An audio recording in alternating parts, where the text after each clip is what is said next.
Assalamualaikum warahmatullahi wabarakatuh. Halo anak-anak kelas 6, jumpa lagi dalam pembelajaran SPDP. Pada pertemuan kali ini, kita akan belajar tema 9. Masih ingatkah kalian tentang interval nada? Dalam interval nada, terdapat nada pangkal dan nada selang. Nada pangkal adalah nada dasar yang digunakan untuk menyanyikan sebuah lagu. Nada selang adalah perbedaan tinggi sebuah nada dengan nada lainnya atau nada kedua, seperti yang telah kita pelajari pada pertemuan yang lalu. Selang nada atau jarak nada dari nada satu ke nada yang sama. Misalnya dari nada do ke do. Nama nadanya adalah prim.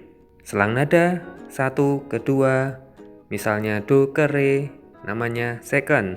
Kemudian ada terce, quart, quint, sixth, septim, dan juga sampai oktav, yaitu selang nada 1 ke 8 dari nada do ke nada do tinggi. Pada pembelajaran yang kemarin, kalian sudah mempelajari interval nada beserta 8 nama selang nada yang tadi. Interval nada juga dapat digunakan untuk membuat akor. Akor adalah kumpulan 3 nada atau lebih yang bila dimainkan secara bersamaan akan terdengar harmonis. Akor dapat dimainkan secara bersamaan atau bergantian. Jenis akor ada bermacam-macam, antara lain akor mayor, akor minor, akor dominan septim, dan lain-lain. Akor yang paling sering digunakan dalam satu lagu adalah akor mayor dan akor minor. Akor yang lainnya biasa digunakan untuk memperindah lagu. Akor mayor adalah akor dengan jarak antara nadanya adalah 2 ke 1,5. Akor mayor terdiri atas akor tingkat 1, 4, dan 5. Sedangkan akor minor adalah akor dengan jarak antara nadanya adalah 1,5 ke 2. Akor minor terdiri atas akor tingkat 2, 3, dan 6. Kalian bisa mencoba memainkan akor pada tangga nada mayor atau minor menggunakan alat musik pianika. Itu adalah materi tentang interval nada. Apakah kalian juga masih ingat tentang materi tari kreasi daerah? Tari daerah terdiri dari tari tradisional dan tari kreasi daerah. Tari tradisional adalah tari daerah yang dibawakan secara turun-temurun dan tetap mempertahankan budaya yang berkembang di daerah tersebut. Tari tradisional tetap menanamkan nilai-nilai adat istiadat daerah, memiliki nilai estetis, dan memiliki makna yang mendalam. Jenis tari tradisional yaitu tari rakyat dan tari klasik. Tari rakyat adalah tari yang berkembang di masyarakat pada daerah tertentu. Biasanya berupa tarian untuk mengucapkan rasa syukur atas hasil panen yang didapat. Misalnya tari kecak dan tari kuda lumping. Sedangkan tari klasik merupakan tari daerah yang berkembang di lingkungan keraton dan keluarga bangsawan. Misalnya tari serimpi dari Jawa Tengah, ataupun tari bedoyo dari Yogyakarta. Dan tari kreasi daerah adalah tari tradisional yang gerakan-gerakannya berasal dari tari daerah yang kemudian dikembangkan oleh koreografer sehingga menciptakan gerakan-gerakan baru.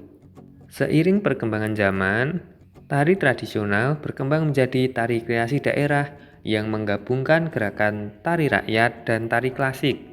Gerakan di dalam tari kreasi daerah dibuat lebih variatif dan modern. Beberapa rangkaian gerak yang ada dikembangkan sehingga menjadi bentuk yang baru yang disesuaikan dengan tema. Patung. Patung merupakan salah satu karya 3 dimensi, yaitu karya yang memiliki volume atau isi sehingga terlihat dari segala arah. Ukuran patung ada yang kecil dan juga ada yang besar. Pada zaman dahulu, patung hanya dijadikan sebagai simbol atau kepentingan keagamaan. Namun, sekarang patung memiliki berbagai macam fungsi.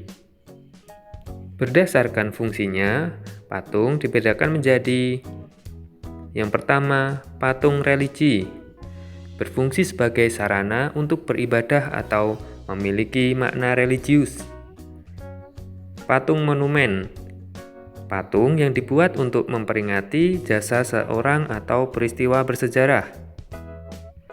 Patung arsitektur, patung yang berfungsi untuk menunjang dalam konstruksi bangunan agar memiliki nilai keindahan. Patung dekorasi, berfungsi untuk menghias bangunan dan memperindah suatu tempat, seperti taman atau ruangan.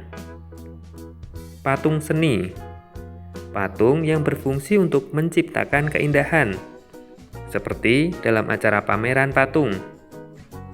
Dan patung kerajinan, patung yang berfungsi sebagai karya kerajinan yang dibuat dari suatu daerah tertentu. Apa saja bahan untuk membuat patung? Bahan untuk membuat patung dibagi menjadi 3 jenis, yaitu bahan lunak, misalnya tanah liat, plastisin, dan sabun.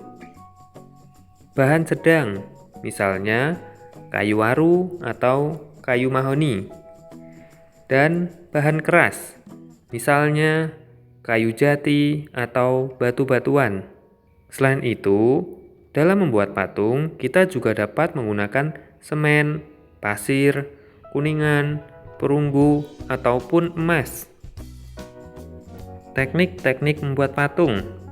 Yang pertama, teknik membutsir adalah teknik membuat patung dengan cara memijit, menambah, dan mengurangi bahan yang dibentuk dengan alat butsir. Bahan yang digunakan untuk membuat patung dengan teknik membutsir adalah tanah liat dan plastisin. Yang kedua, teknik memahat adalah teknik membuat patung dengan mengurangi bahan sampai menjadi bentuk yang diinginkan. Bahan yang biasa digunakan adalah kayu dan batu. Yang ketiga, teknik mencetak, yaitu teknik membuat patung dengan cara menuangkan bahan ke dalam wadah yang sudah berbentuk pola. Contoh bahan yang digunakan pada teknik ini yaitu bubur kertas dan gips. Dan yang keempat, teknik konstruksi adalah teknik membuat patung dengan membentuk sebuah pola, seperti bulat, lonjong, atau bentuk tertentu. Bahan disambung menggunakan perekat. Misalnya, bahan yang digunakan dalam teknik konstruksi yaitu kertas, lembaran logam, dan semen. Demikian pembelajaran SPTP pada pertemuan kali ini. Terima kasih. Wassalamualaikum warahmatullahi wabarakatuh.